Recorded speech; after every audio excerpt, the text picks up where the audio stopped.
You're listening to Reviewing History, your comedy history podcast. I'm filmmaker and teacher Brian Rupert, joined here by Anthony As Galati. always, Steve Nagel. And we have a guest here. Ant, you could do the introduction. I'm very excited, very honored.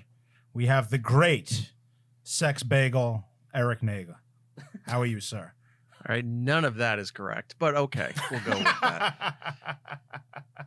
So for anybody who doesn't know, Erock is a veteran of the radio business, over 20 years, right? 28. 28. 28 Jesus. at this point, yeah. Where'd you get your start? Lying. I started by lying. And That's how we got continued you. Lying. I started in high school. There was a station that was open. No, Long Island. That is just a nasty rumor that I'll forever be haunted by Sam Roberts for saying that I grew up in Florida, going to high school on a boat. So that is a better story, but alas, that is not the case.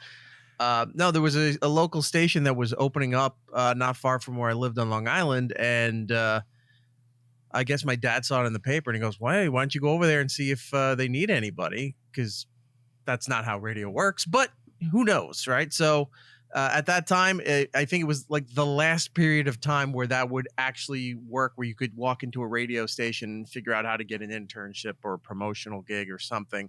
Because now you can't even get into the door to talk to anybody, if there's even anybody left in the radio station nowadays.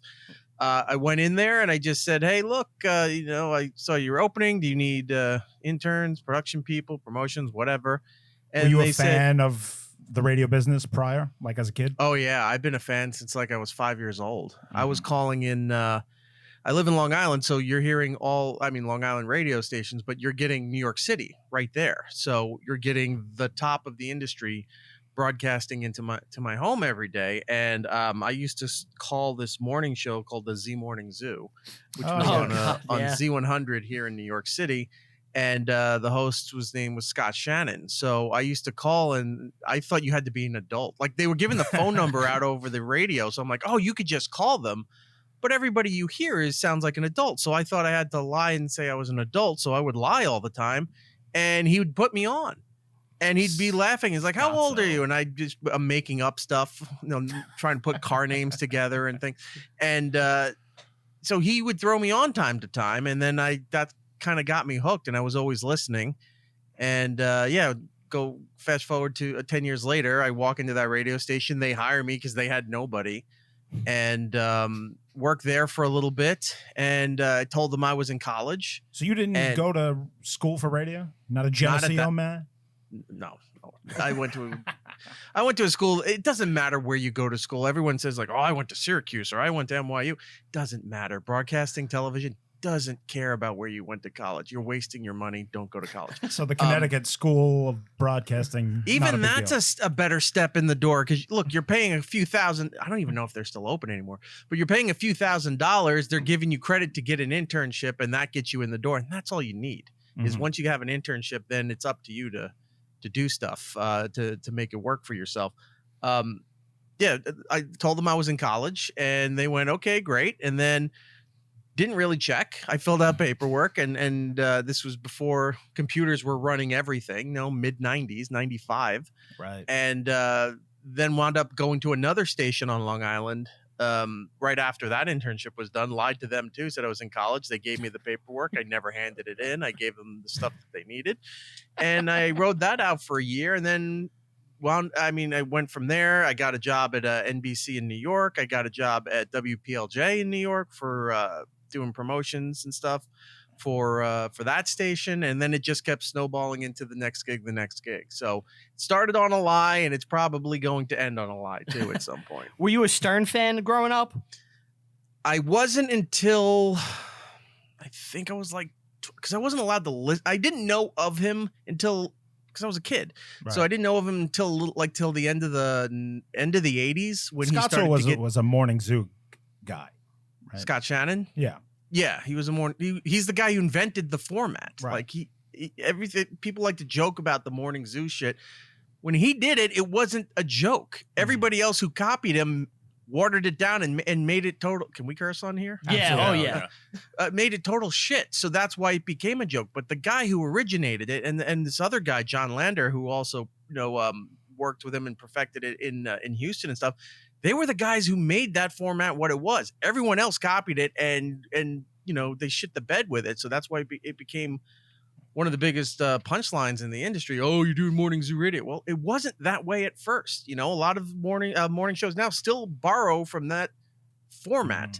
They don't understand that they do, or don't realize that they do. They still borrow elements from what that show created and use it today. But for Stern, I knew of him in the late 80s because he started to get syndicated. I'd see in the papers about him fighting with DeBella in Philadelphia because that was his first affiliate. Right. And then I think Washington was his next thing. And that was a big ordeal because then he was on Larry King and all the news shows and stuff. But I didn't get really a chance to listen to him until I think I was like 12 or 13 when I started to listen to him. He was already on a handful of stations, and it was Jackie and then Billy West and Stuttering John, that thing. And then I've listened to him. Yeah, the classic era. And that's when I listened to him. Was still listening to Morning Zoo in New York. I was also at a young age listening to a man named Bob Grant, who was on WABC. He was a conservative talk radio host, got in a lot of trouble for a lot of the things he said, but my grandfather listened to him. So anytime I was in the car, that guy was on the radio in the afternoon. So unbeknown, I wound up listening to this guy, not knowing who he was till later. I go, oh, that's the guy my grandfather used to listen to. And then you see him like he's on the front cover of every paper in the country because of he's making off-color comments about colored people, and just going on. And you're like, oh my God, this guy's a problem. And at that moment, you swore I would never work with someone who does that again. Yeah. Never will I ever put myself in a position to be Yes, what Brian is alluding to is Erock is the power behind the throne. Yeah, I will never be part of an organization that's fired 3 times nationally and on the BBC and worldwide and all that stuff, and never. Yes, never. So you are most famous for being the producer, and I believe executive producer for a time. And I ran their channel and everything, channel manager and all that at Satellite. Yeah. We're big O&A fans. Oh yeah. If I pick your brain about some Opie and Anthony stuff, you can talk about whatever you want. Okay. Does not mean I'll answer it, but you can ask whatever you want. Many years ago, you went to see the Rolling Stones at the Meadowlands with Opie, and he with left a bunch you of there. people. Yes. It was Opie and his girlfriend at the time, Steve C, Yes. Ben, and I think that was it. I think that was it. Mm-hmm. And I don't remember what happened. Like I was in another section with Steve and Opie was somewhere else. And it was Ben who caused a lot of problems. Ben was the one, I guess, said something like, oh, we should just leave them because they walked out and into the car and they left. So Steve had gotten there by himself. I'm in New Jersey. I live in Brooklyn. So I'm trying to figure out how the hell do I get home from here? And they left. So the concert ran late. All the buses and everything were you see those stories like when Bruce Springsteen goes past midnight, and then or WrestleMania when it was out there went till like 1 a.m, and then people were there for like 3-4 hours because they didn't know how to get home because the unions didn't let the buses travel and everything. So I was figuring that stuff. I got home an hour before I got in Brooklyn, an hour before I had to get up to go back to the radio show. And when I came in, I was livid. Like I wouldn't talk to him. And then he came in and said, "Oh, Erock's mad at me." It's like, you're a fucking asshole. Anybody would have been mad at you. And you're thinking it's a joke, but it's not like you left me at Madison Square Garden and I had to get a train or something home. I had to cross Several the river. rivers. I had to try to figure out how to get from Rutherford, New Jersey, over to Brooklyn, and it wasn't an easy feat. And this is before Uber, right? Morning. Oh yeah. Oh yeah. And when you have trains running once an hour, you have buses that you're lucky to get you to Port Authority. So it wasn't a pleasant time, and it took several days before I was able to move on from that. But of course, the next day, it's my fault that I'm upset that he left. Yeah. So. Which leads me to my next incident that I'd like you to go into.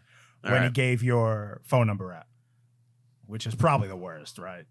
Well, that was negligence because they're idiots. They're all they're the dumbest people. So, they're sitting there and he calls me while I'm vacation because that was the thing. It's like even everyone else was allowed to take vacation. I could take a vacation, but then I had to be called or something. So one person because I was took on Mondays vacation. off.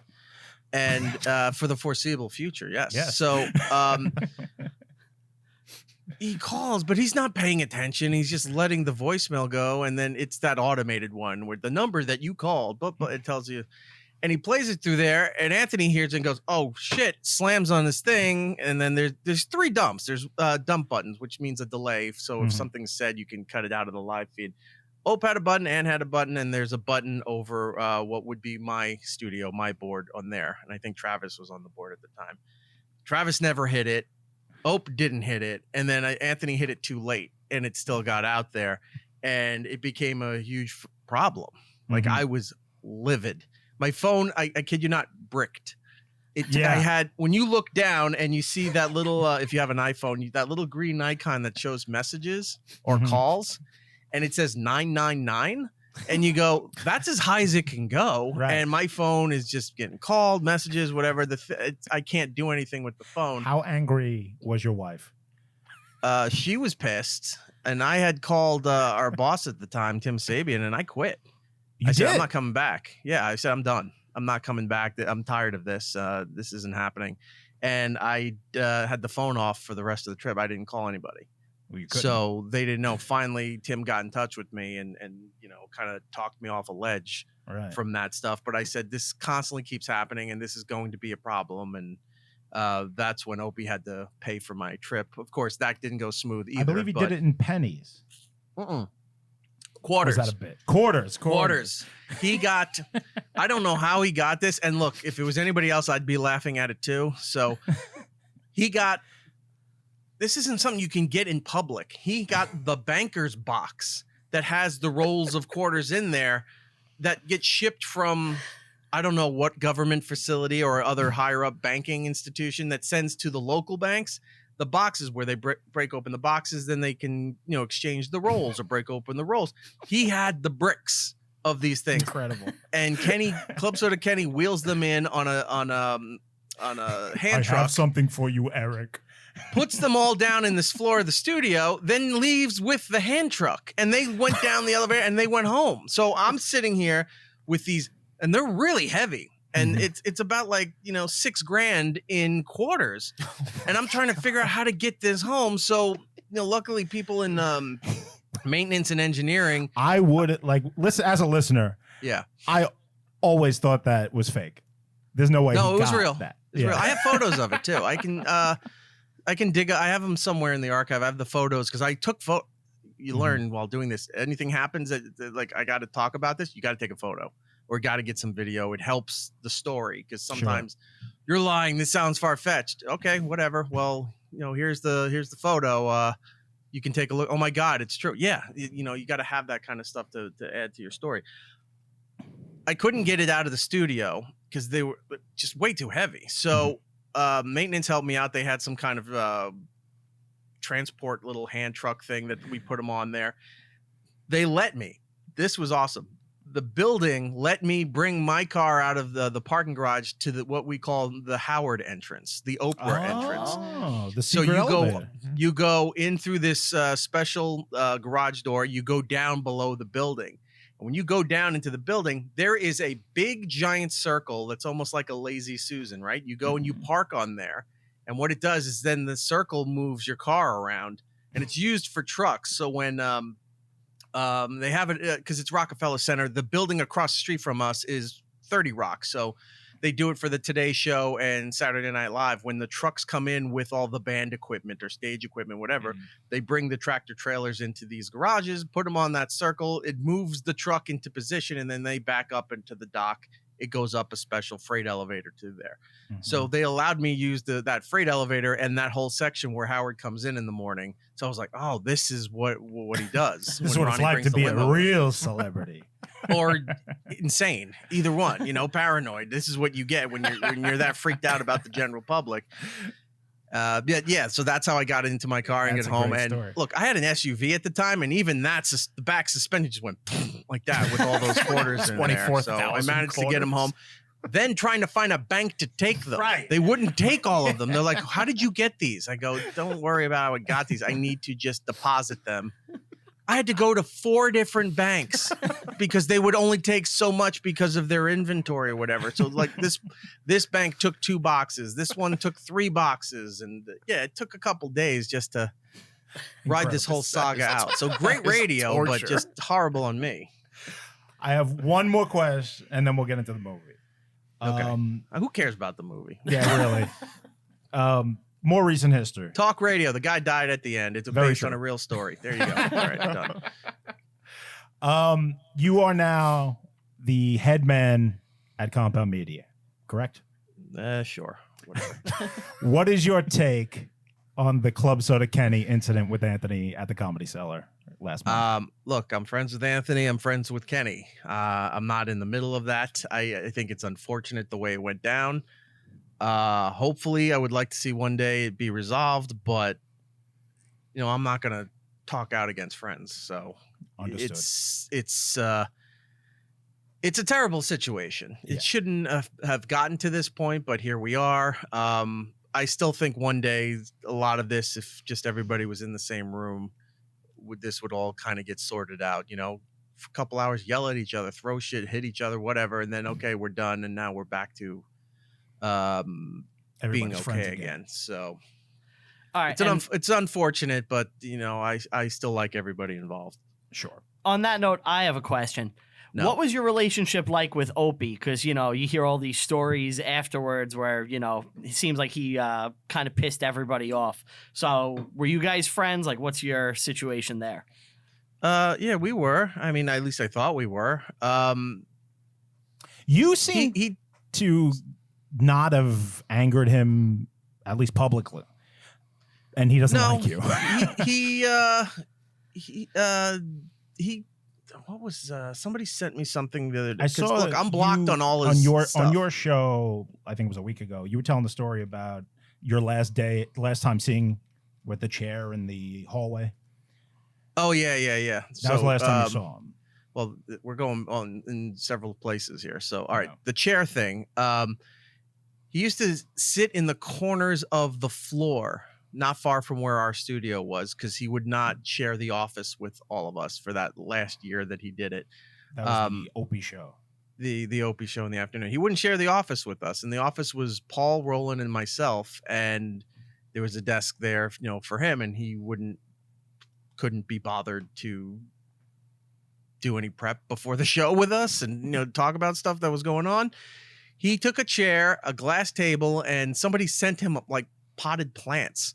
Like a listener sent him plants, and he set up 2 corners at the end of the floor there, where some days he would sit over here, some days he would sit over here, depending on the mood, And he would sit there with his newspaper, and then Carl and Vic and Sherrod would come in, and they'd hang in the corner of these hallways where other studios are, where like Entertainment Weekly's over here, and then you got Major League Baseball right over there, Shade 45's right there, Andy Cohen radio's right there, and they're in the corner and like making terrible jokes and being loud and obnoxious. Like, people are working and doing shows.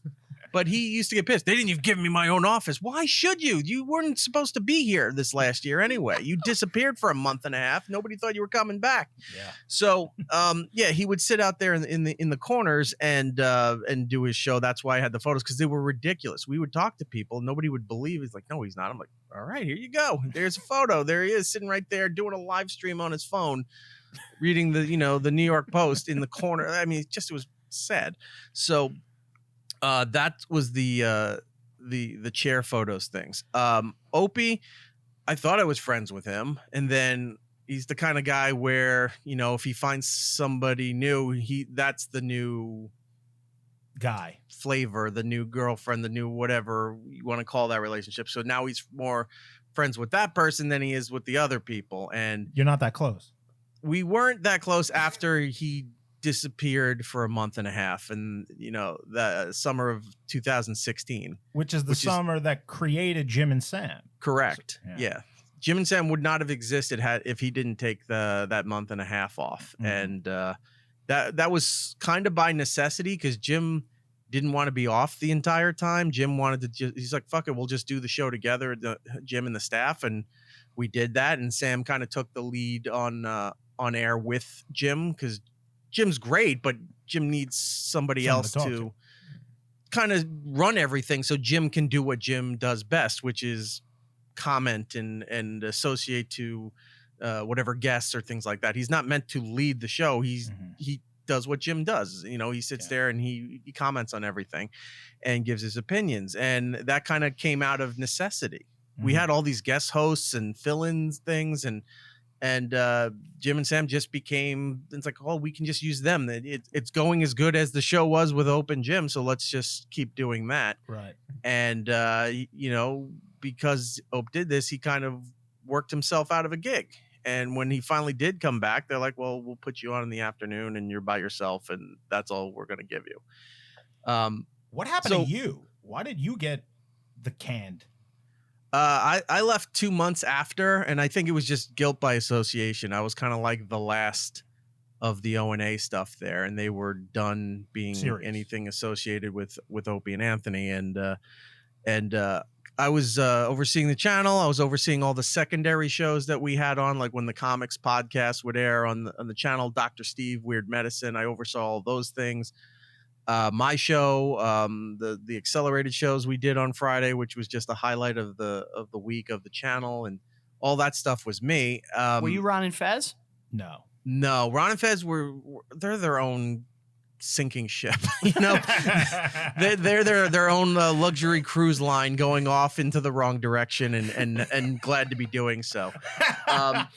They were self-sufficient. They were fine. You didn't have to worry about them. Besides, they weren't on our channel anymore at that point. They moved them to the comedy channel. Was it Raw Dog? Yeah, Raw Dog. It was over on Raw Dog, which was unfortunate, but some people have influence and said, maybe they'd be better over there. So, which was stupid. But yeah, that last year, we really weren't that good of friends anymore. And then when the whole blow up happened, he got pissed off because, look, we had to talk to lawyers and HR people and stuff when that whole incident was going on. With Anthony. This was with Roland. Roland. Pissing, right? The Roland thing what got Opie fired. So we're not gonna lose our jobs to lie for something dumb. This wasn't something that like the show we could cut. It was an on-air bit that we could cover. None of this was on air. So we didn't even have that kind of security. Like, oh, this was a bit that just went too far or something like that. We'll work it out. This was all off the air. And I wasn't even around for when that event happened, when that was going on, allegedly, I guess. I was still in the studio. They all left, and I'm running commercials and everything, getting the stuff ready for the next show that comes on after Opie or the rerun, whatever it was. And so they leave like 10 minutes before, the hour, and I'm still in there doing everything. So I don't walk out with them. I'm the only one left in studio. So while all that was going on, I was still in studio. So I had nothing to do with any of it. Hands are clean. And when they were talking to us about it, they're like, what are you there? And it's like, I don't know. I said, I believe what Roland said. No, I wasn't part of it. So none of my testimony or whatever they were doing, asking me for mattered because I wasn't part of it. But he got mad that we weren't supporting him or covering him or whatever you want, backing him up. That last show falls apart, and Sherrod reveals that the video does exist, and everybody at the Comedy Cellar saw the video. And I'm like, oh, that was a damn it. I'm like, he's done. Because he was lying to the company. He said, because it turned into like, oh, there was no video. Then it was rated G at best. Oh, like, so now there is a video. So is there not one, or is the video like, it was just too many stories. Roland wanted him out. Right? Roland was furious at him, so like, it's not like this was a fight amongst friends where like, I wouldn't go that far to want him to lose his job. Roland hated him at the time because Roland just was treated like shit by him. So you piss off the wrong people, they're not going to defend you. In fact, they're going to make it so that you're in trouble, or, so he was not happy with it. Ope didn't want to listen to him and said, don't show this to people. Roland found out people saw this thing, and he went to HR and did what he did. And then I didn't know that happened. I found out after the fact when all this was in motion when they said, we need to talk to you, this is what happened. Because Roland didn't say, I'm going to HR about it. He didn't tell us. Mm-hmm. He went and did what he had to do. We found out as the process was going on. The last show, Sherrod says, I saw it. Everybody down at the cellar saw it. And if you think I'm lying, if you can find the audio, he says it on the air that everybody down at the cellar saw it.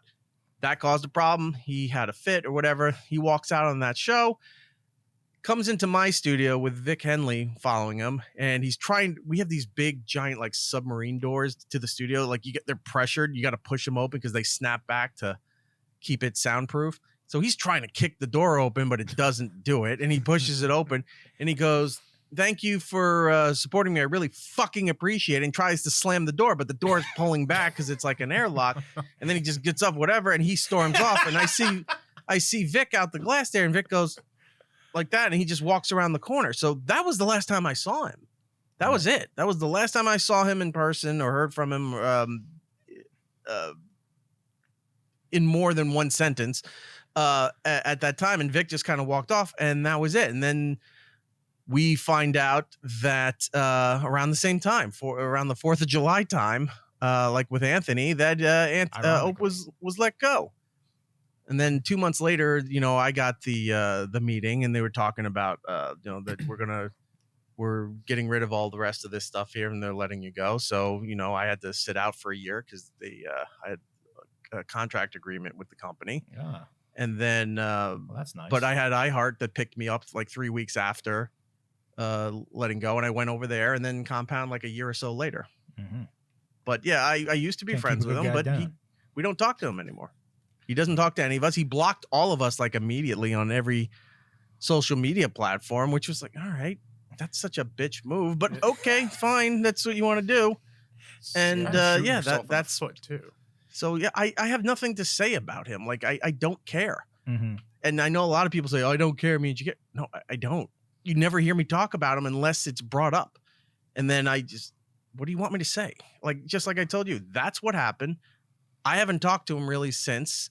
There was a minor thing at Westwood One where I was looking at a job over there, and he was coming over, and they wanted me to run his stuff there. And he said, absolutely not. So you were still willing to get back on board the Opie It was a train. major company that had offered me a lot of money. Like, hey, look, we want you to run his stuff because nobody else knew how to run his stuff. I go, all right, he's got to sit down and talk with me.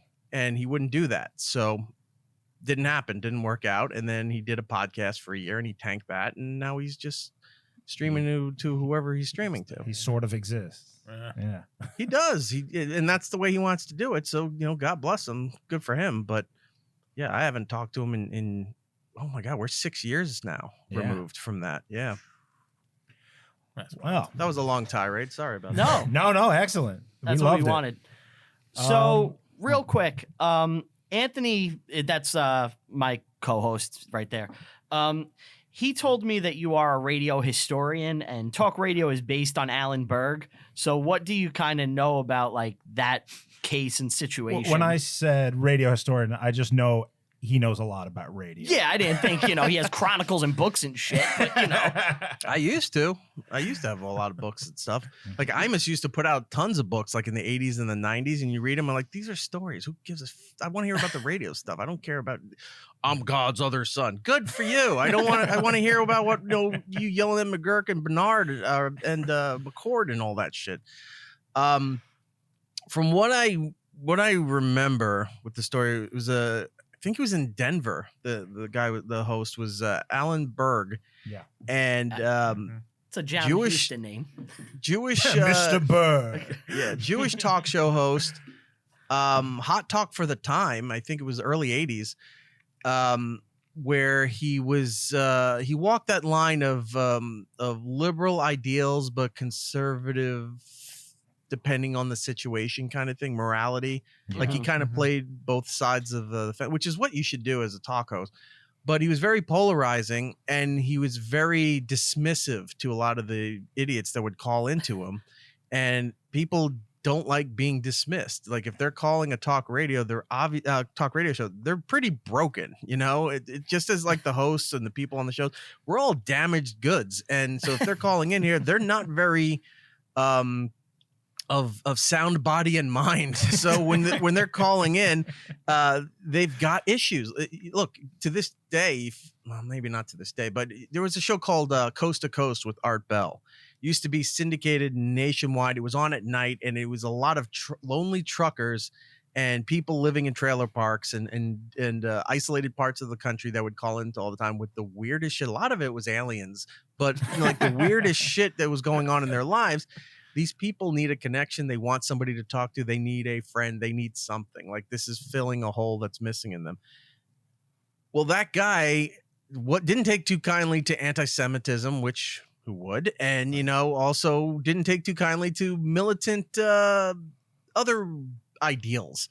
So he pushed a lot of buttons, and people didn't know how to handle that. So this right-wing Nazi group called the Order wound up finding all his information, waited for him. The movie ends with him at the radio station. I think it's at the radio station. Is that where the parking garage is? He's At the radio leaving station? work. Yeah. Okay, yeah.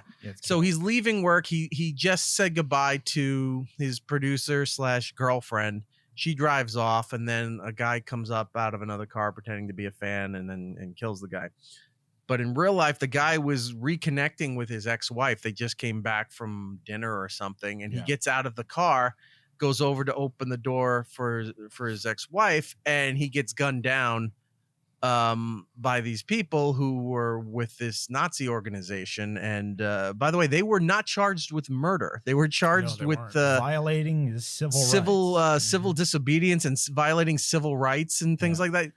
Both of them died in prison, though. They never admitted to murdering him. Right. Yeah, they got FBI lifetime sentences. They had one had 190 something years. The other guy had 250 years on him, but they were never charged with murder. So they couldn't get the other members of the Order to sell them out. They were loyal to their murderer friends. So if only that he guy had a Club Soda Kenny of his own, he'd still be around. I don't know. Or Master Poe. Yes, that's what it is. Round kick.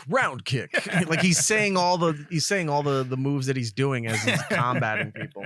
It seems like he, like you said, he was pushing buttons. The movie portrays him almost like an early troll. Well, that's kind of a style of that time, like Morton Downey Jr., like that provocateur shit where they're really in your face yelling at you. And that was before Morton Downey Jr. But I also think they took some. Morton Downey Jr. didn't really hit popularity till the late 80s, like the mid to late 80s. And this was technically late 70s into the early 80s. So it's about maybe half a decade separated from it, but you can see how Morton Downey could come out of this kind of this thing, this genre.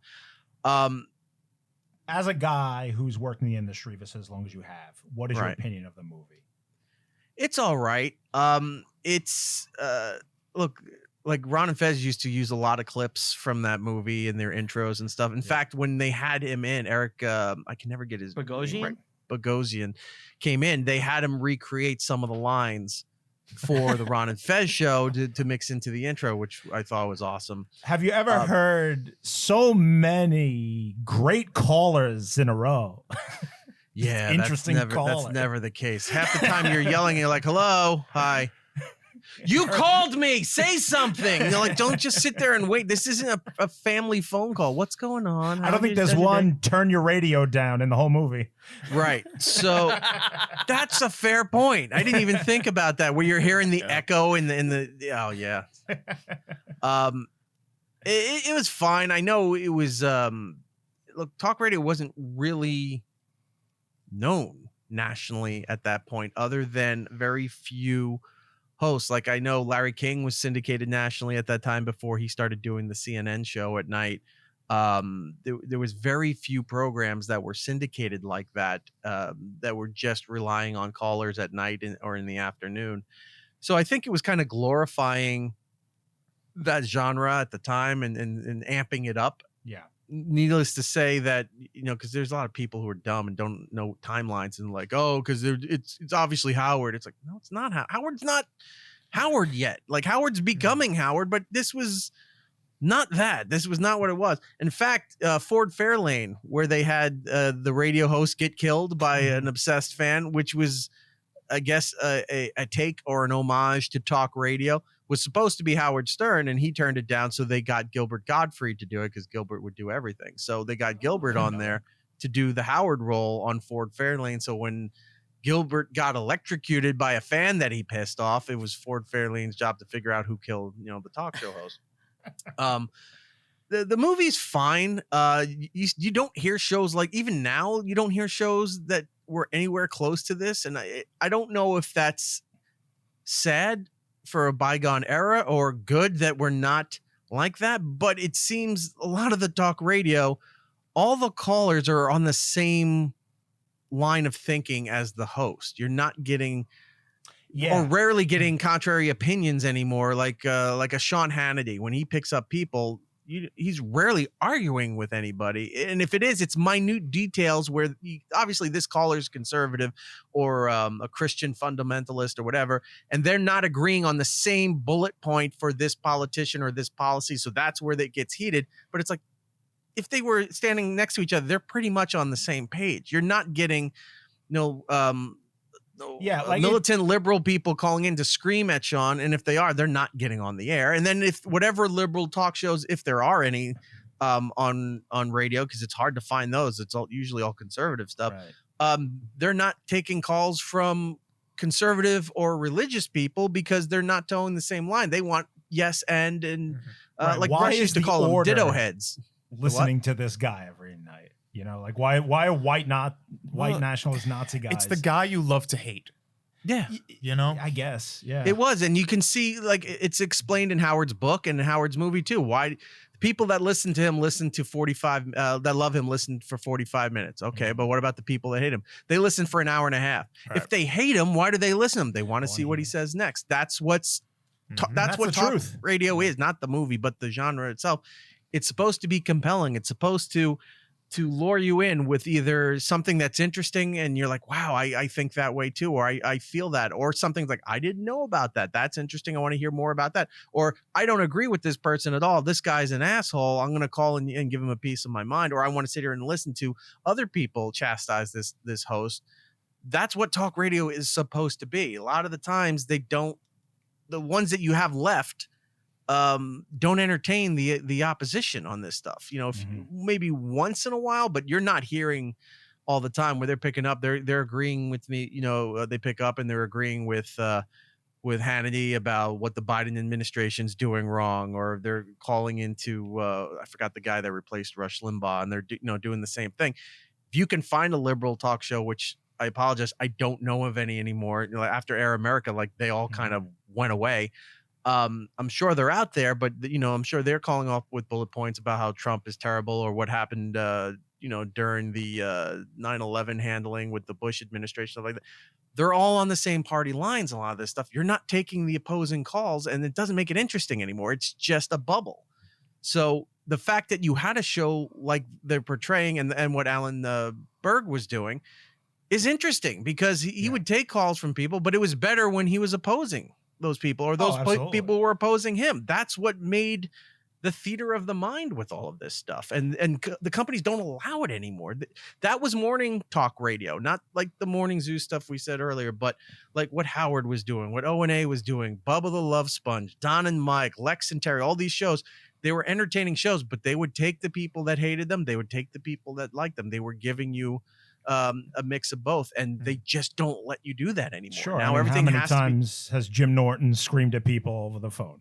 Yeah, but now if somebody created a fake Twitter account, with no avatar, and they posted 5 times about, I'm going to tell your sponsors on that, oh, we got to fire this person. Really? From nobody that's following this account? And he's following 2 other people, which are his other accounts. This guy is complaining, and this guy now has the power to shut down radio stations and fire shows and all of that stuff. That's what they care about now. That's one of the things I found to be in the movie so different than today. You had the Alec Baldwin character, who's the guy who's going to syndicate the whole show.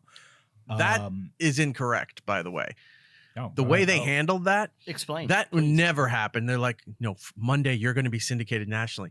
There's no way in hell a company just surprise you're going to be syndicated.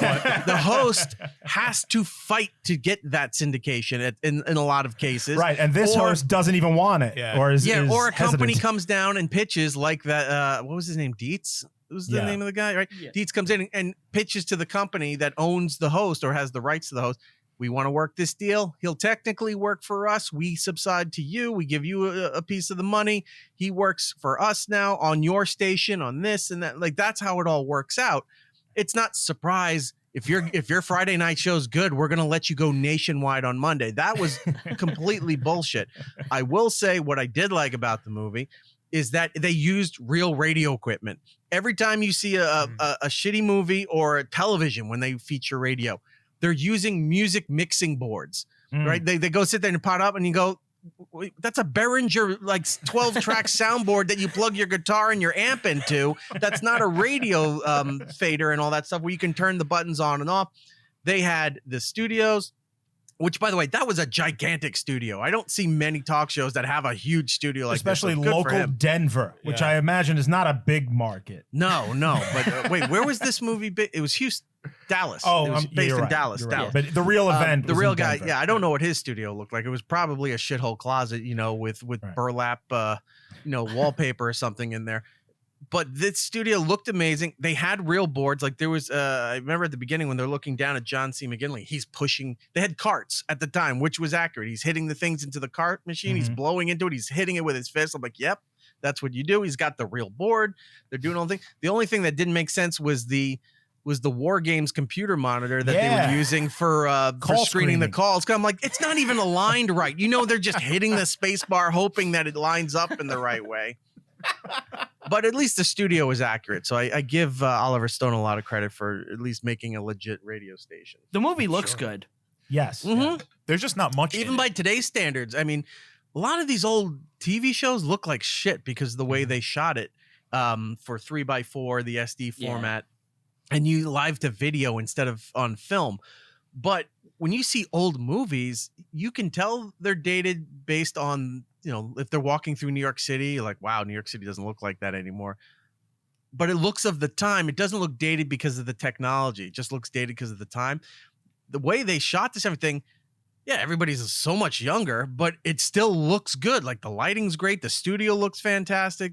All the different parts of the radio station all look incredible. And you just got to have a better appreciation for the fact when things are shot on film because it ages better. Yeah. Oh, It's definitely. directed beautifully too, because Mhm. basically the whole film takes place in a studio and it never really gets boring, It's always kind of interesting. It's always moving. The Yeah. movie moves 100 miles an hour, Mm-hmm. and that's a good thing. I just thought of something. So there's a moment in the movie where a woman calls up and says she's going to kill herself. Mhm. Right. Which seems to happen a lot on his show. There's people Right. constantly dying or going to kill themselves. And, I seem to recall a moment in Opie and Anthony history where someone called up, said they were going to kill himself, and I believe it was Anthony that talked him back off a ledge. Do you remember? oh, this? yeah. Ed, I think, was his Ed? No.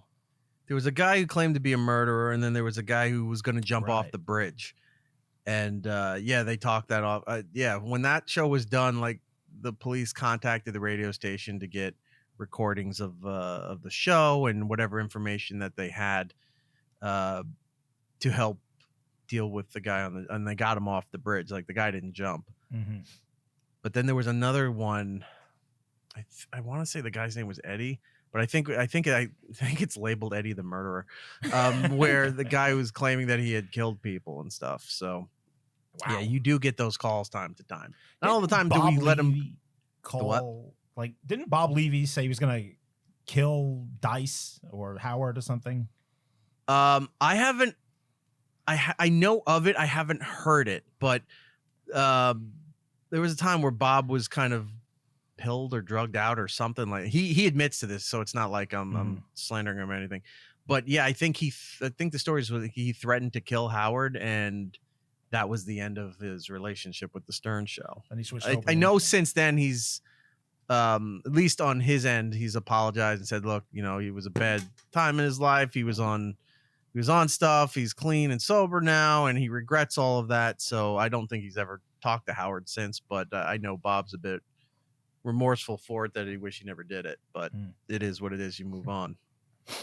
But I have not heard that audio. Right. It seems that in this, like the constant calls of "I'm gonna kill myself," I'm a drug addict, that it's him like peering into the abyss, and it just breaks him completely in the movie. I don't know think if that's what breaks his show him. was, though. I don't think that's what breaks him, because he's had a whole history of a career talking to nut jobs like this. It was the cruel thing he did to his wife, I think. I don't even think that. I think it was the white supremacist guys sending the box with the dead rat, which was supposed to, well, he said on the air, I think it was a bomb or something. He said it was like C4 or something with nuts and bolts will do the job when compressed in the right way. Or I forget the exact term. And they were like, let's call the cops. We'll get a bomb squad, get the thing out of here. And he's like, nope, I want to, like he was calling the bluff. Mm-hmm. And when he saw that it was the dead rat, right? It was the rat. It was a crucified rat in a swastika. Yeah. Well, it was in the flag. Like I know he unfurled the flag that was in there, and there was a note that was saying, you're gonna die. He put the thing over the flag over his shoulder and then finished off his show. I think for some reason that I don't know why the management and the syndication thing was bothering, because it didn't seem like he wanted to be syndicated in the first place. And now he's like kind of freaking out about this. But there's moments where he's talking, and then you see his eyes and stuff when he's getting yelled at on the gym floor, the basketball court or whatever it was, where he's out in public. He was supposed to speak. When the lady's yelling at him, he's looking like this, or when management's yelling at him, like he's a scared little boy at times. Like he's this big loud mouthpiece, but when you get right at to him and you hit him in the core, when Alec Baldwin's calling, it's like you're still just a suit salesman. And that kind of fucking hit him, because he's been trying to forget that part of his life, and it comes back to, that's where he could go back to if he fucks this up. I think the white supremacy stuff started getting into his head. I don't think everything else around him was bothering him to that extent, because he's been dealing with that for the longest time. His wife left him years ago. You're at that right. point.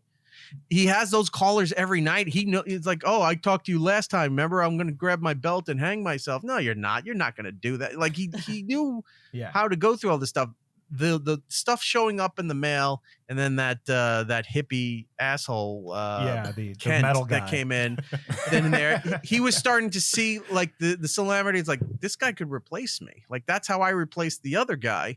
He was the guy in the suit shop that came in and then wound up getting the job from the other guy. They bring this guy Kent in, and he's seeing where he's going, and then he's like, oh my God, this is parallel. This could be how I'm being replaced. So he was more, at least I think he was more upset by his shortcomings and by what could potentially history repeating itself. How he got his job is how he's going to be replaced. And then when finding out that the national syndication was delayed, which he didn't want in the first place, he was like, oh my God, that's the next step, that they're really now thinking that maybe he's not the guy. And then that's kind of what was his undoing. It's his own undoing. It wasn't the callers, wasn't his wife, it wasn't all that stuff. It was him getting it into his own head when he tried pushing all that shit out so he could work. When it was all coming back in, that's what was, I think there was a line saying that this is his downfall. Like he's his own downfall or something like that. I think he got a good piece of it, but I think there's another aspect to it too. And I think Brian's I'm 100% right with me on this. There's a moment early on where he's fighting with the white nationalist guy on the phone. And then he starts telling a story about how he went to Auschwitz and found a Star of David on the floor and picked it up, and he's holding it right now. But he's lying. He's not. He's lying. I think after going through all the stuff in the movie, all this terrible, awful muck, he started to realize that he is part of it and is actually producing it at the same time. He's starting to feel guilty about everything he does. Right. And that's kind of what makes him go nuts at the end. Yeah. And start yelling at people. He's part of them. He's starting to realize, he's like, well, these calls that he was warned, like, you shouldn't take this call, whatever. And he's like, no, we're going to do it. We're going to do it. He wound up amplifying it, and thinking he was combating it, but really was making it worse. So yeah, that contributes. That's part of the white supremacy thing. I think his self-realization and the white supremacy stuff being mailed to him all the time when he got that second package while the hippie was in studio or the metal guy was in studio, and it was reading through the whole thing where it said like the only good Jew is a dead Jew, and the order. Like now has essentially I heard you. Essentially, almost a face to the caller. Like everybody else is a faceless entity, so he doesn't really have to deal with them in real life. And these guys who were calling, having a problem with him, now he's got the package, and now you're getting a group name directly saying, "We know who you are. We know what you look like. We know where you live." Now you're getting a name essentially to the faces that are calling him. It's becoming real, and that's what's eating at him. Yeah. Yeah. Hey, it's our first ad break. Oh. Yeah. We're interrupting the hot goss. Yeah. Hot goss? What were we gossiping about? Whatever history subject the listeners are. I'll tell you what we should be gossiping about. What? The great quality of Riverside thing. Anthony is not attuned to what we do on the other side of the podcast, which is literally all the work. He's not attuned to any of the work. But Riverside is a great streaming service if you want to record your video in 720, 1080, even up to 4K. 4K infinite time. 4K is great from what I understand. Multiple tracks, video and audio. Oh. We've used it before. It's fantastic. It It's can quick, handle all your and data. it scales up. So you're never going to lose latency while you're talking to I somebody. love when it If scales you up. want to go live, if you want to do a business Pre-record, conference, business any sort of conference, thing anything. like that, Riverside is the way to go. It's the most inexpensive and effective option It is. for all your video conferencing needs. Very affordable. Yeah. Especially So- for somebody like us where we're a little bit smaller, or if you're a little bit bigger, still very affordable, way more affordable than the other services that we looked at. Bigger. Some other competitors, such as, it may sound like P-Shard. We don't even know their names. We don't even Yeah, know the other fuck competitors' them. names. Why would you know their names? They suck Yeah. balls. Yeah. But if you use a promo code, Not even the promo code. not even? No, it's just our link. We have an individual link, guys. Oh man, you guys should be clicking that right now. Click the link, sign up, you Click help it the up. podcast, you help yourself, you get a nice service. It's wonderful. Yes. Do you have a show?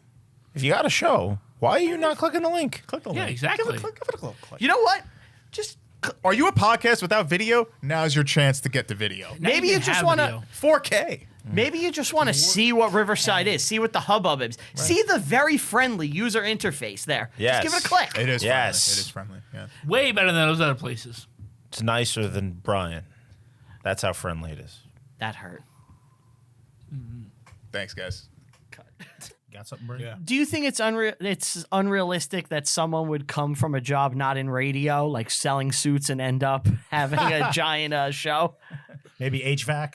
No, there's been stories of people who were not in. Anthony was an an HVAC guy who wound up being one of the biggest radio shows that the country's ever seen. So yeah, there are stories where people who did not start in radio and broadcasting and wound up parlaying into it. How do you feel about, especially satellite radio did this, the influx of the celebrities giving their own shows? Like It's Shade? terrible. Yeah.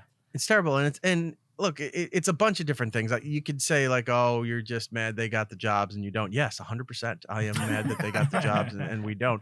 But when a lot of people get annoyed at radio or broadcast people saying, well, they're not. That's not radio. That's not what you're doing. Well, it doesn't need to be radio. It doesn't need to be. Okay, it's fine, but what you're doing is not good either. There's a reason radio and broadcasting exists for as long as it has, because there is a way of doing things. There's a way of controlling things, running things, and just executing it, right? Now, outside of that, it's all your opinions, your commentary, your creativity, whatever you can put into it. Yes, that's important, but it can't just be that unguided, because then you're YouTube. Everybody who turns on a live stream on YouTube and goes, we're doing a show, and then it's a disaster for an you're hour. us. Or you're doing it in the Tell 'em Steve Dave town there, because I see Brian Johnson's face right over your shoulder. Yeah. Those guys are fine. When you see the when they go on to do it, look, I'm supportive of anybody. It's like, I want to go try and do a podcast. Cool. Go do a podcast. Hopefully it works. A lot of times it doesn't. And then what drives me nuts is when they ask for advice and you go, well, I would do this, or I think this. And then they're like, they don't do that. And then they don't know why it's not working. It's like, well, you asked and I told you why I don't think this is going to work. And then they resent you for it. It's like, oh, what do you know? It's like, you came to me, I've only been doing this almost 30 years. You came to me asking my opinion and you didn't do it and it didn't work. And now it's my fault. Go fuck yourself. So I think, I don't know. I'm losing the trail of thought here. That's quite all right. I'm to quote Mo, I'm choking on my own rage here. So it's just, It's a close topic to you. I love the genre so much. I think, the celebrity stuff. I love the genre so much. I think it still has a lot of value if done correctly and done the right way. There's a reason why shows are very popular. Yes, it's because of the content, but it's also how they direct it, how they present it. It's not just, 9 people on a Zoom calls kind of stream where they're all talking over each other and they're lighting up and they're vaping and they're smoking and there's really no direction to the show and they're reading the chats all the time. It's like, that's not doing a show. That's just hanging out. And that's fine if you want to do that. But when you want to do a show, you got to be moving. You got to have something that's creating for people to want to listen to and to be captivating about. And for some reason that's viewed as being like, you're an asshole or you're antiquated or you don't know what the world is like anymore by doing it that way. People don't do it that way anymore. Right. Yeah. So maybe other people should start coming back and do a lot of what is old can be new again. A lot of my philosophy with other shows that I help produce around the country or people who left radio and tried to figure out how to do their own network thing or their own Patreon or now you can do it through YouTube memberships, those kind of things to be self-sustaining.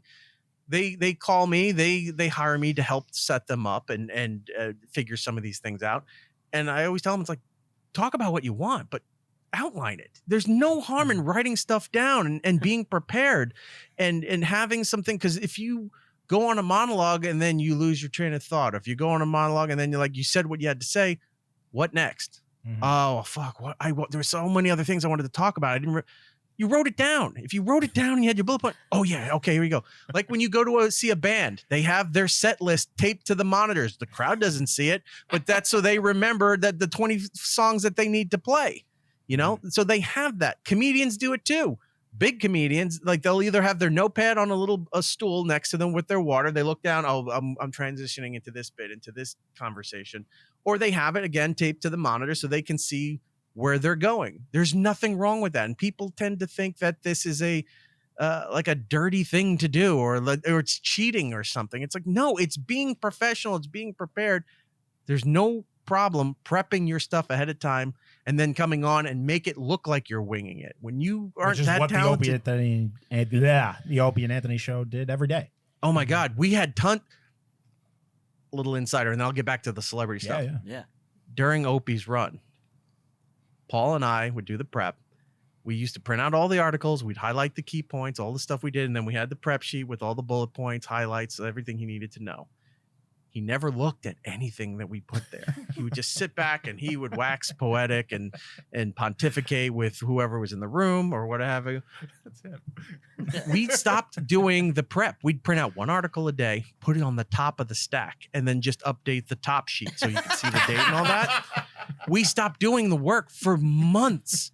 And Paul and I would sit there and like, can you believe? And then what we would do is we'd start taking the bottom articles that were in there out and throwing them out so it looked like we did stuff like on the show. And we would just sit there and go, he doesn't read any of this. He doesn't listen to us. What's the point? So we never did any more than we needed to because he wasn't going to do it anyway. And why would we kill ourselves for not? But with the Opie and Anthony show, we would print all that stuff out. They would see it. They would read the stuff ahead of time and they didn't get to it. And that's the right way to go, where they could go on and just, if you're fans of this show, that show, you remember how it would go. Yeah. The slightest little thing would be said and Anthony would make some kind of movie reference. And if, I caught it, boom, there's the Godfather music. There's Vince McMahon. There's The Shining, whatever. Jim and Anthony are now going to go for the next 5 minutes making fun of whatever, some poor kid drowned in a well. And then they're going to just do Shining references and making fun of it. And I'm playing the creepy music and, this is where it's going to go. they do all that stuff so that if the more they can do where they don't have to get to the prep, we did our jobs. Yeah. They're doing their jobs. We did our job. But if they need to go to it, we had clips, we had articles, we had all of that stuff there waiting for them. If it was a slow day and they didn't have much to go on, they went through the news stories. They went through everything that was going on. So doing prep doesn't hurt. Back to the celebrity thing you were saying. Yes, I have a problem with it. I had a big problem with it a couple of years ago when the company I work for hired Paris Hilton and they gave her a podcast, and her first episode was shitting on David Letterman and Opie and Anthony because she felt that she was abused and mistreated while she was on Worst these interview shows. of all time. Right. She was terrible. And Yeah. she nothing. So she hated Dave and she hated O&A. So when this came out and it started going all over the internet, Paris having a problem with this stuff, the Letterman stuff was obviously the bigger headline. But when people were reading past the first paragraph for once and then seeing, Opie and Anthony mistreated her too, which we didn't. She just wouldn't talk about anything. And she wasn't there to be an infomercial. We wanted to we were going to promote everything, but be a fucking person, right? Sure. She couldn't do that. The onslaught of hate towards Opie and Anthony came along. So Anthony and I were laughing. We're like, all right, we'll get ready for this. It'll be interesting to see how Jim and Sam handle this when, they see Jimmy's attached to it. Didn't come at us. Didn't come at Compound. Didn't come at Anthony. Did not come out of Jim and Sam. For some reason, it all went to Opie. And we were just sitting there. We were honestly, we were laughing, but we're like, we kind of wanted some of that coming at us. No, come and hate. Like once if they would have dug a little bit and saw what the rest of Compound was, like, oh my God, this is a great infomercial for us. Wait till they meet Gino Visconti. Didn't happen. It was constant attacks on all his social media, his YouTube channel, all this stuff. And we were a little jealous. We're like, why is he getting all that kind of hate? We should get some of that fanfare, and we didn't. It's funny. But it was also great to see him having to like he's trying to figure out how to handle all of this There's stuff. the cake And stomp all over again. he kept going. He put out a podcast episode, and he kept going for like way after that story came and went. He kept going with it. He kept putting more stuff out. I'm like, oh no, he doesn't know how to. It's moved on. He didn't know how to rein it in and make it useful. Paris Hilton, that thing happened on my show. My ads are all from the company, so I don't have any say in the advertisements. That week ran ads on my show for Paris Hilton's podcast. And I had just done a rant on my show on iHeart talking about it. We go to break and I don't know the ads because they're put in, after we record the show. We stream the show live. I hand it over to iHeart. They put all the ads in and it goes out the next morning. People are telling me this. I go and I download and there it is right as we go to break. There's the Paris Hilton podcast with her and her sister. And I'm just like, oh my God, this is so. Luckily, somebody over there showed me how to go into the commercial system and I pulled that right out. I put other stuff in there. I would never ran it again. I'm not happy with because then we also had Ron Burgundy. What? They gave Will Ferrell a podcast with Ron Burgundy. In He was character? doing As it a character? as the character. So he was doing this for about a year. I Who was think. that for?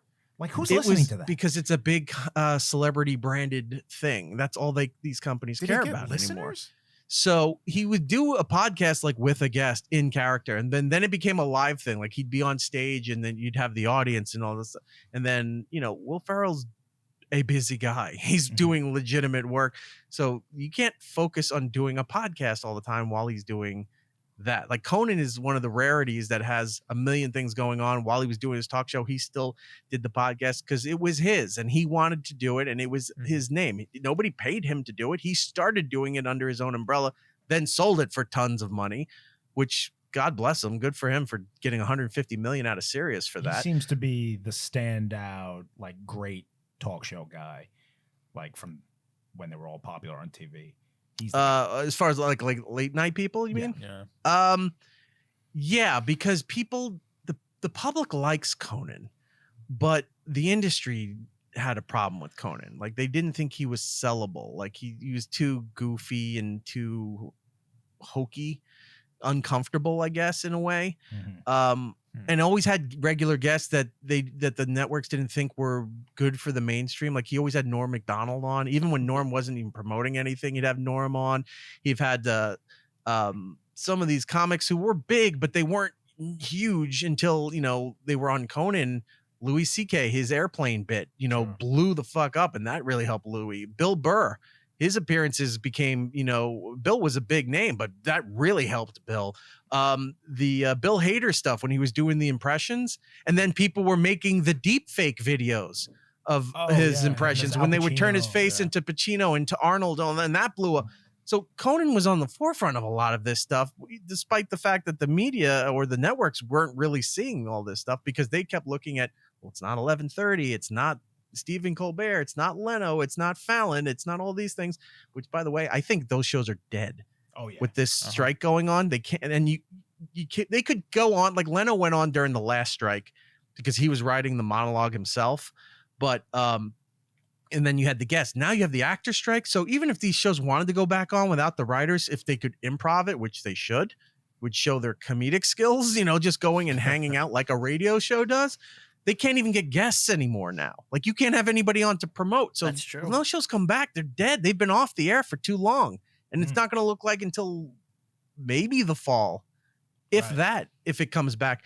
I think late night is dead. Like nobody was caring about it to begin with in the last several years. They were watching 60. Well, they were watching it on viral clips. For Fallon, his whole show was shot in segments to be YouTube clips. Mm-hmm. And that's where they were caring about YouTube. They weren't giving a shit about what was going on at 11. Like the fact that Tonight Show's been number 2 for the longest time, they didn't give a fuck. That would have been devastating to NBC when Leno still had the show, when Carson still had the show, when Letterman was on late night, when Letterman was on Late Show. That would have been devastating to networks. Now it doesn't matter. It's like how they do the next day on demand. Oh, that thing that he did with, he did another Tight Pants clip with Will Ferrell and everything. That got 15 million views the next morning. That's all they give a shit about. Well, it's the accessibility of it, right? Like I don't have to tune in at the exact moment. I could tune in when I want, and my view's still going to count. So accessibility is so much more appealing than just straight creativity. And unfortunately, that's another one of my loves, my passions that's dying out. I loved late night television. Like I loved morning radio. I loved talk radio. I was watching Letterman as a kid when he was late night, 12:30. I would sneak down and watch him after my dad went to bed. Like I'd go down there and I'd watch Letterman, and grew up Letterman on late night, Letterman on Late Show on CBS. Conan came around.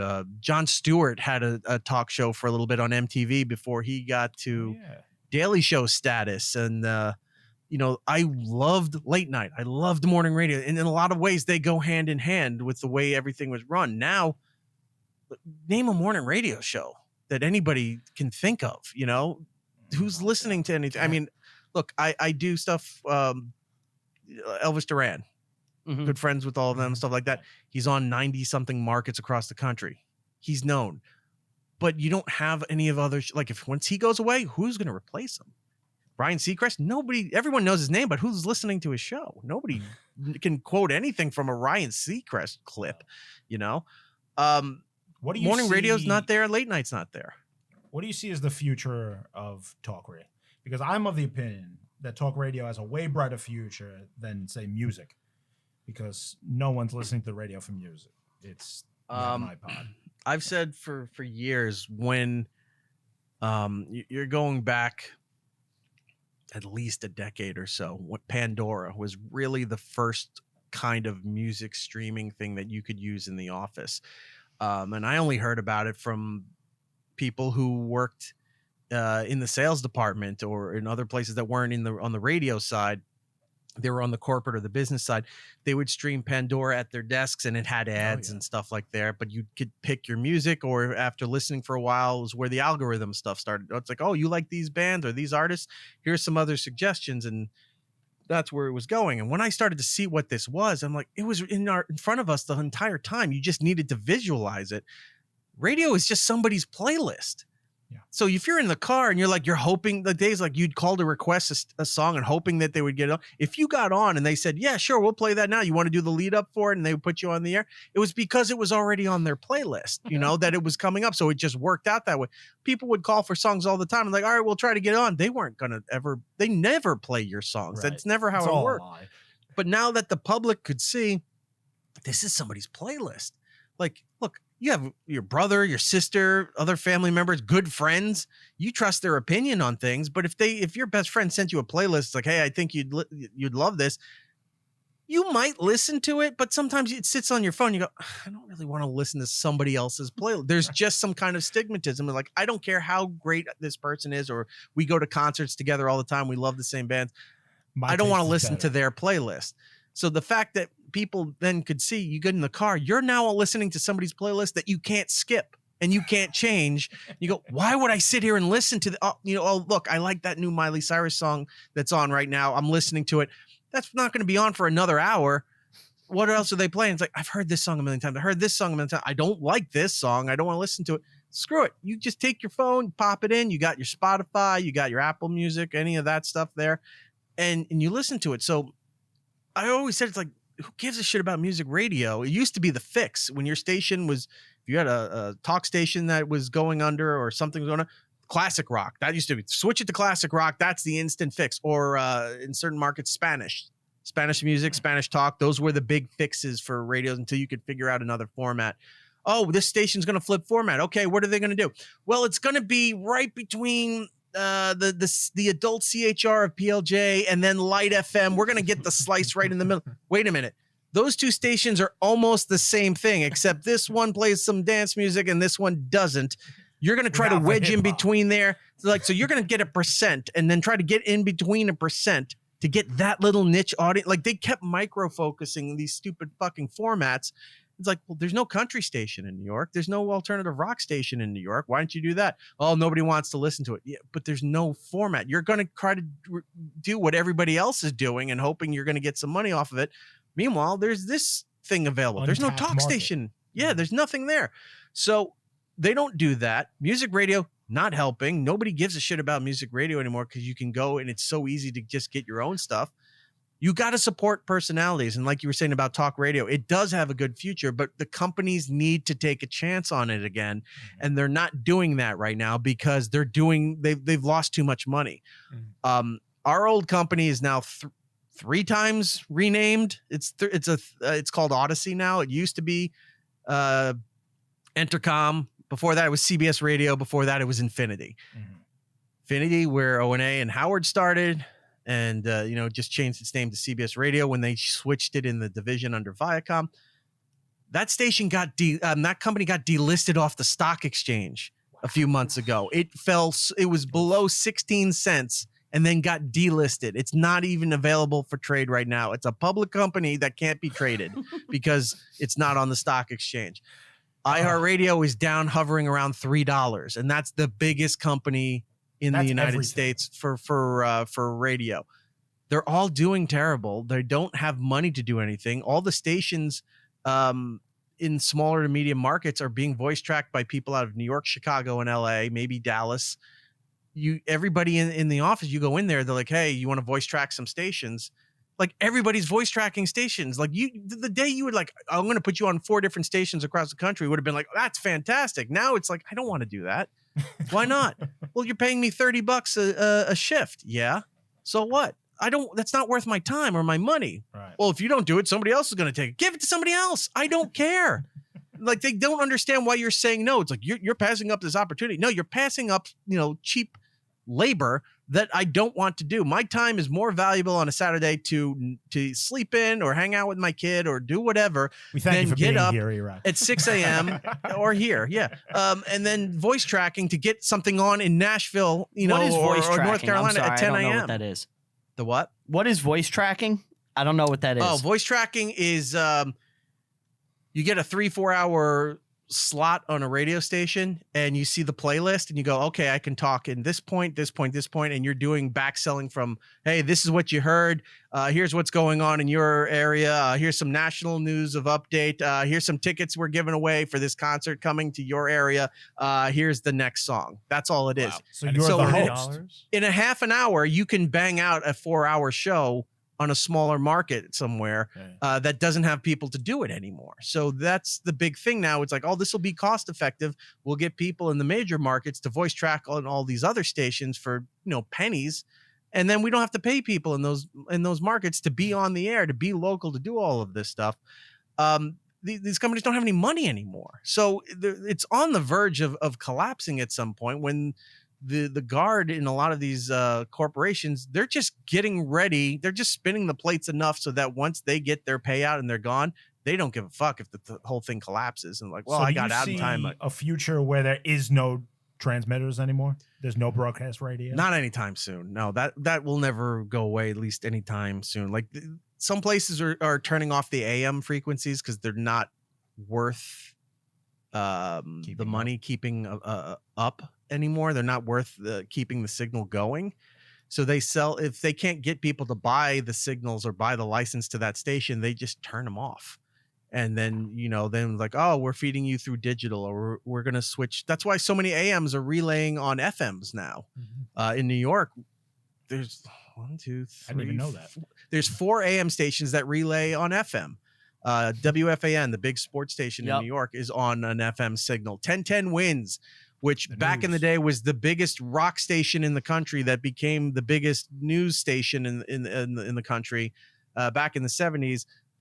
Is now on our old frequency and Howard's old frequency, 92.3 in New York. So it's 1010 Wins at 92.3. So if you're not listening on AM, you just pop on the FM and there's the AM station.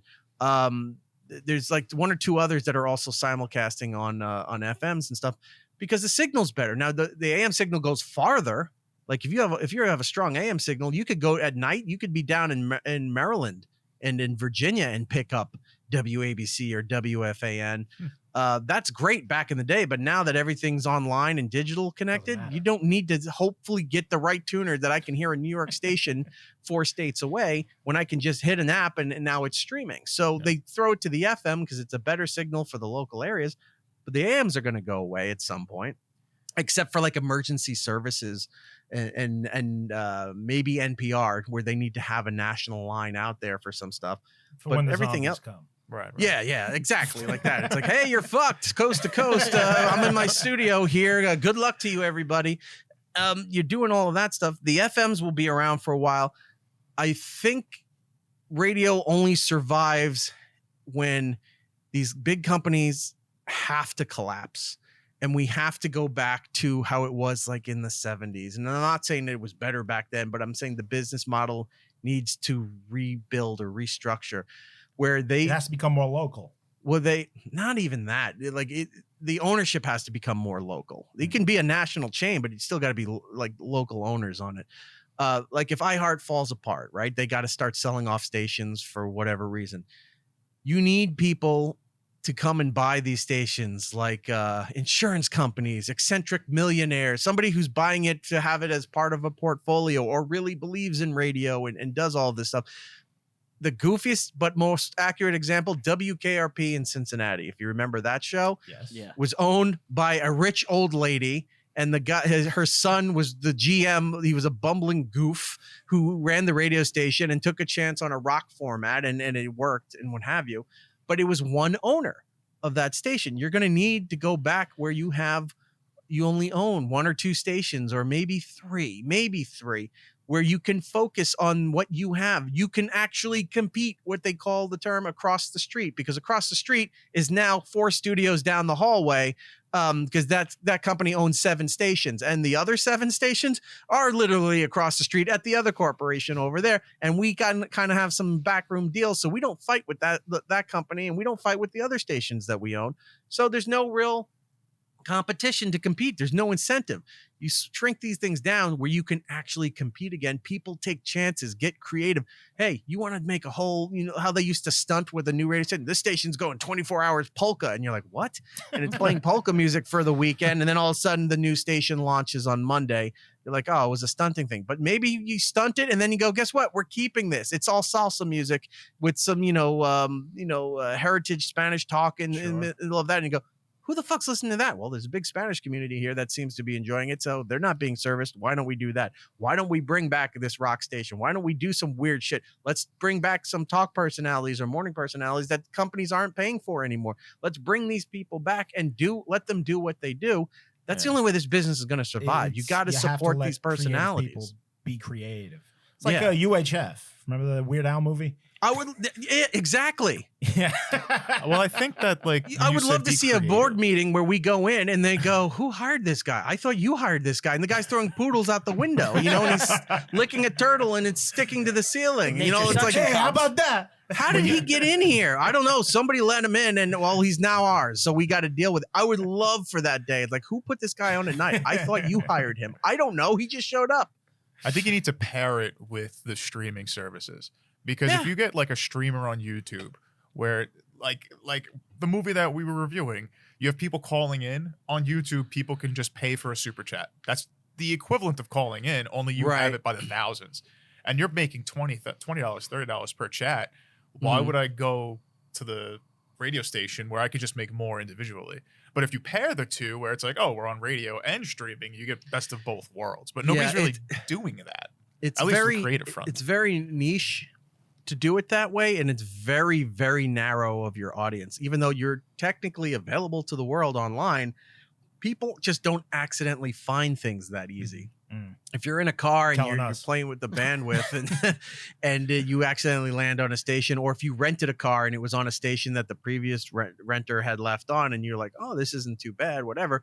There's more chances of discovering stuff that way than you could be doing great stuff, but if the algorithm isn't liking your settings or your keywords and phrasing and all that stuff, it's not showing you anywhere. And you could have the greatest shit going on or the best interviews or whatever you're doing, and you're still losing to the girl that's half naked in an inflatable pool with a palm tree that she's writing people's names on because they paid $200 or more to have their name written in a black Sharpie on an inflatable palm tree while she accidentally falls into the pool and she's wet again.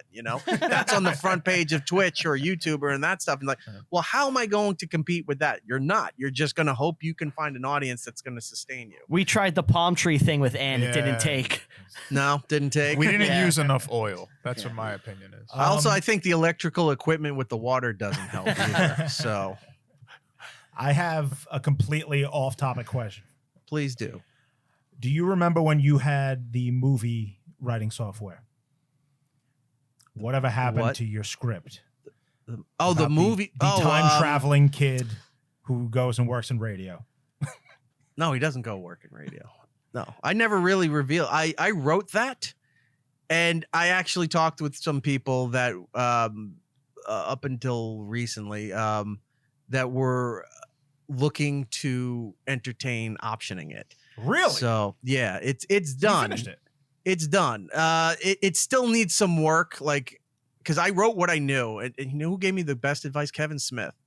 I talked to him for a little bit about it because if anybody knows how to just crank something out and just say, hopefully this, we'll throw it against the wall and this sticks. This is the guy that could I have access to, and he could give me Sure. some kind of pointer. So he gave me some advice, and he's just like, write whatever you want. And he goes, you don't have to worry about.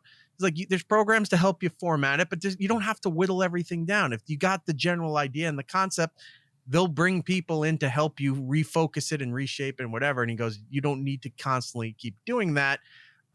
Kevin does it because he's been in that business for so long. He can do it himself. So when he goes back and rewrites his stuff again, he knows what he's doing.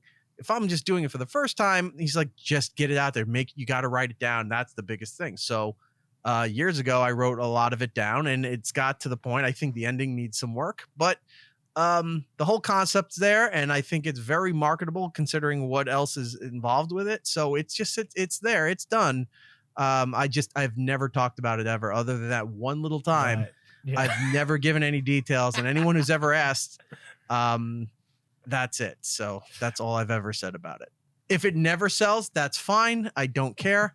I would love for it to sell, Well, but we're I all will waiting to never. see it. I will never put it out there, because if one day it sells and it goes, and this is a pipe dream, but if it ever sells, and I go, I'm glad I never fucking said anything, because now there's the finished product. So Does Jim Norton still have his own character? no. No. Yeah, I'm sure if Jimmy, look, when you write something, you're not in charge of casting, but you can put in your notes, like, I'm seeing this person as this, or the character's based on this person, or this person. He's a influenced Jim this Norton character. type. Yeah. Yeah. We need to cast a Jim Norton type, but not Jim Norton. Yeah. Like, what can we do here? No, yeah, I wouldn't. You're never up to casting, so I would love to have Jim be in it. I'd love to have Jim be in any of my projects. That would be fantastic. But yeah, that thing's done. It's sitting somewhere, but That's great. maybe one day it'll see the light of day. I guess You really are super fans. That is Oh, weird. absolutely. Yeah. I'm ridiculous. Yeah, he's hardcore. I'm a filthy casual. I got to be honest. Yeah, same. That's fine. I'm more than happy to hear. Like, yeah, I kind of knew of your show. I didn't really listen to it. Perfect. I'll hang out with you tonight. That's great. We are supposed to say what we thought of the movie in finality, right? Yeah. So Re-rate it. why don't we do that? Okay. Sure. Oh, I did have one last question. It's kind of a dumb question. So in the movie, he's getting syndicated. Wouldn't that mean like exponentially more money? Oh yeah. Yeah. It'd be- Like was Again, that's angry what I about was it. saying. It wasn't realistic because the company that you work for, that local station, doesn't negotiate your deal for you to be syndicated. It works in conjunction with what you're doing, where the station needs to. The syndicator is a separate company, which is that guy Dietz who came in. He's the syndicator. I think he was out of Chicago, they said, or something. They're the big company that handles the syndication. They get the rights to the property, and then they do the licensing to different stations across the country. It's called clearance. They clear out your time slots, or if you're going to be recorded and aired at different times. They handle all that stuff. The station, the company you work for, at least at that time, gets a part of the deal where the syndicator is paying the local station for producing the show. The host then works for the syndicator, not necessarily the station. Like when Howard was at K-Rock and he had to listen to Tom Chiusano, Tom was the boss of some of the staff, but Tom wasn't technically Howard's boss. Howard's boss was Mel Karmazin, because Infinity was syndicating Howard's show in-house. So the syndication wing, which I think was Westwood One at the time, was handling Howard's stuff. So even though he had to listen to Tom because he was on Tom's station in New York, he really didn't. Like, he had entertained Tom. That's why he had Tom on the air, because other GMs would not come on the air. Tom was just a different breed, and I worked for him for a few years. Nice guy, but I could start to see of like, all right, I see why people were getting crazy with this guy. Yeah, so he had a different boss. In the movie, his boss would have been, I forgot Alec Baldwin's character's name, but that was the GM of the station. He would have been him for certain things. Like his staff definitely would have been like John McGinley and that girl. were you were John C. McGinley, basically? Yeah, I guess you could say that. Yeah. Well, our deals were a little different because we also had satellite. So I kind of had like different contracts, different bosses, different agreements here and there, depending on what it was. So Did you ever yell at the talent like him? no, I've yelled at O&A, but I mean, some went good, some went bad. It's all out there. You can see like that. But I used to yell at like O&A would yell at the bosses, the corporate bosses, and then Steve or myself or somebody would have to deal with them after they left. Like, fuck, now we got to deal with these guys, because no, they can't yell at O&A, but they're gonna come and yell at us because that's what they can do. Yeah, we've dealt Speaking with of Steve, that little series you did, I think it was about a year ago, where you kind of put out a best of thing. Yeah, almost a year ago for his 10-year anniversary was last year. Right. That was beautiful. That was great. Thanks, man. I appreciate that. Keep him alive. I was thinking I've always liked Steve. I know there's staff and stuff that love to talk shit about Steve and whatever. Steve was not meant to be in that position. When Ben got fired, Steve had to take the spot. And Steve wasn't meant to be in that spot. And Steve should not have been let go either. The company should not have been let go. There's different stories as to why Steve was let go, but we all have a feeling there was one real reason why he was let go. Steve should have been moved back to production. And we had Derek at the time doing all that stuff. We could have had two. Like, we could have had Derek and Steve. Like, Steve could have been in charge of the channel stuff, where Was that Derek before was, Troy? Yeah, long before Troy.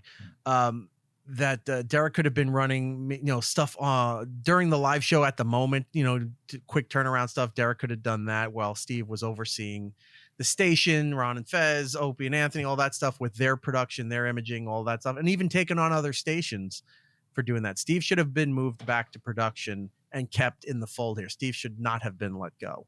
But, such is the case. The 10-year anniversary was coming up, and I was thinking about it last year, and I was like, I can't believe 10 years. And I still talk to his wife now and then. And I was like, you know what?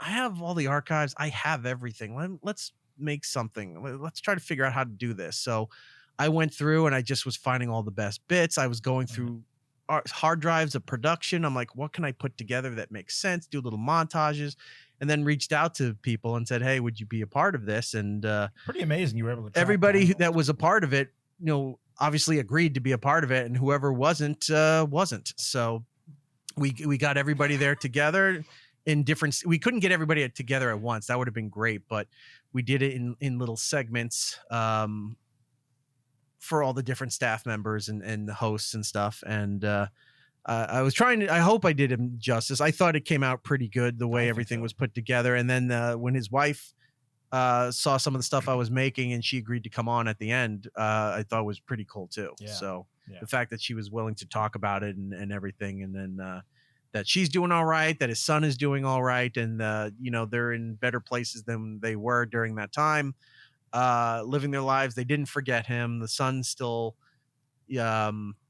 is aware of his dad, knows of his dad and stuff like that, and we have an open communication that if he ever wants anything or whatever, I'll gladly give it all to him. That's great. Great.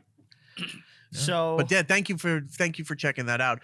Yeah. If you want to know what we're talking about, it's you just search on YouTube. It's either Steve C or Steve Carlisi 10th anniversary. I think that was the title. It's 3 parts, 3 long term. I can link it in long the, parts like there. Yeah, You can find them on we'll link YouTube.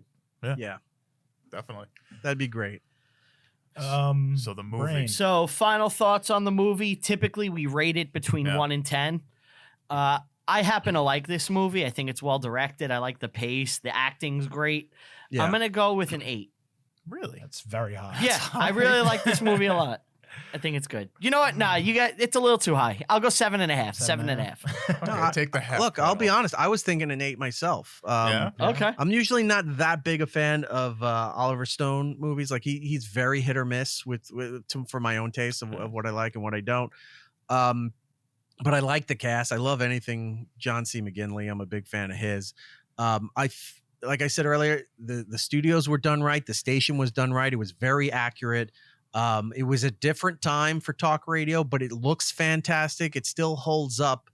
Even though that like boards change in the studio, or the microphones are still sort of the same. The headset he was wearing with the mouthpiece when he walks around, still the same things that you would see like on basketball and football when they're wearing those pieces.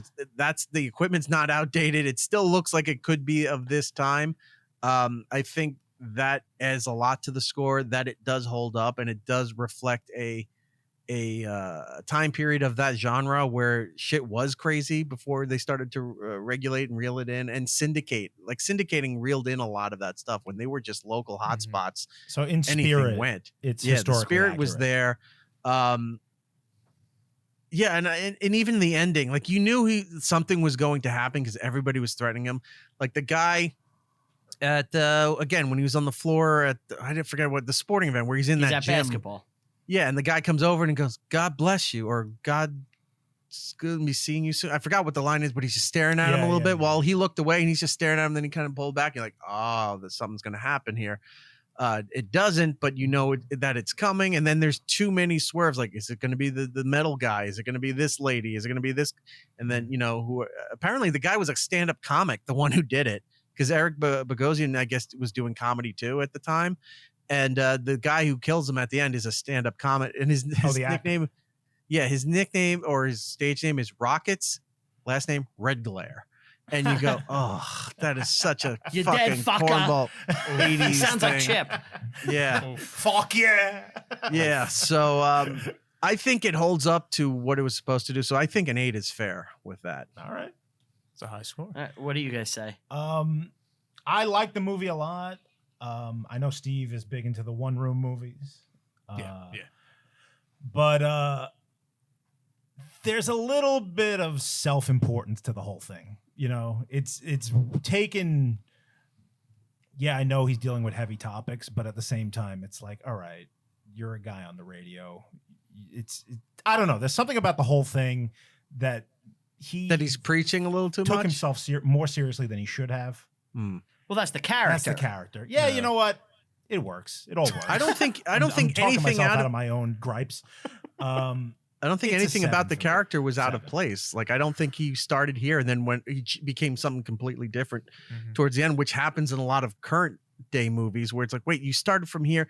And I get a progression that somebody has a change of heart or becomes more human or something like that. It's a growth story.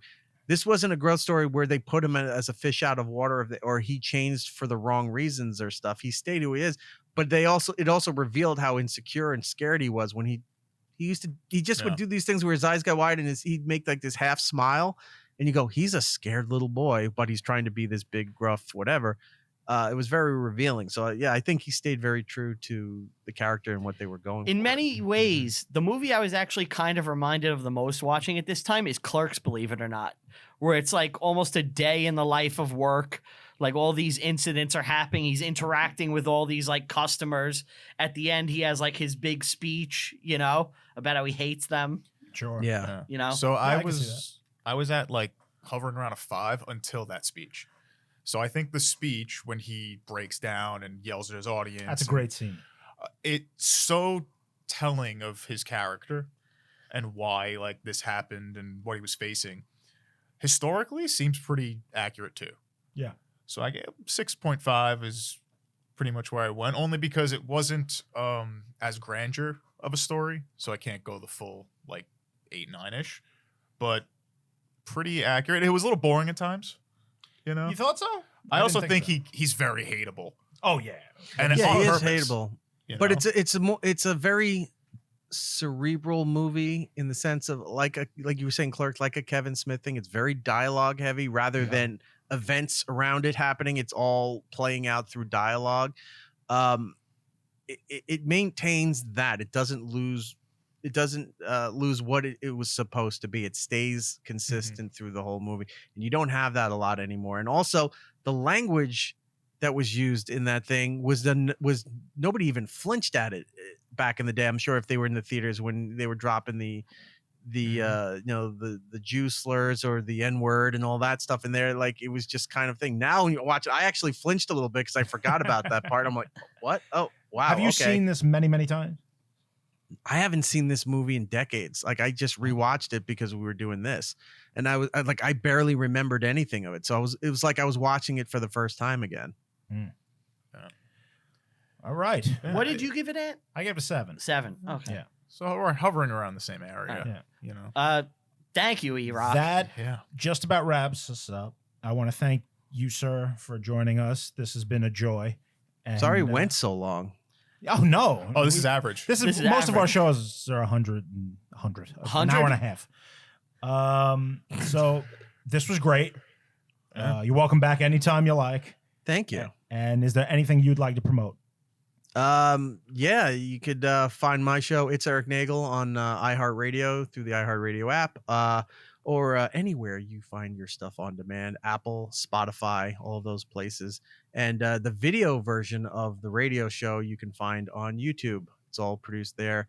And because of YouTube being YouTube, a lot of the parts tend to get edited because you got rights cleared on the radio side, but you don't get them cleared on the YouTube side. Sounds familiar. So if you see some jumps like, hey, I thought we were watching that movie trailer. Yeah, well, you could go, you got our commentary, but you can go watch the movie trailer yourself because YouTube seems to not understand that, oh, that's not a reaction video. That is blatant copyright and we're going to give all the money to them. No, go fuck yourself. We'll just cut it all out and not do that. So the video version's on YouTube, the audio version's anywhere you find podcasts on demand stuff.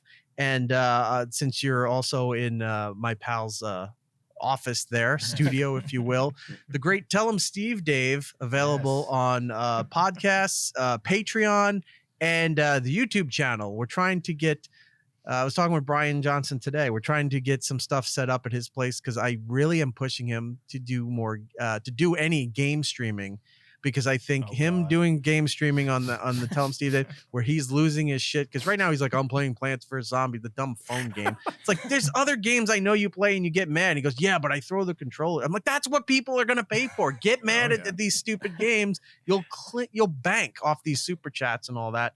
So we're working to get him on there. But yeah, support Tell Him Steve Dave, support It's Erik Nagel, and definitely support you guys here. You can plug all your stuff. It's your show. Why should I do that? That's Brian. You're up. This is my part. All right. I want to give a thank you to everybody listening and or watching. Like, subscribe, give us a review on Apple Podcasts, helps potential sponsors find the show. Like and subscribe. Click the bell because YouTube doesn't promote us in the algorithm. So you got to click the bell to get notifications. Thanks to Tell Him Steve Dave, Brywalt Q, get him, let us record down in the studio. Thank you to our guest, Erock, Erik Nagel. See you next time, guys. Bye. Love you, miss you.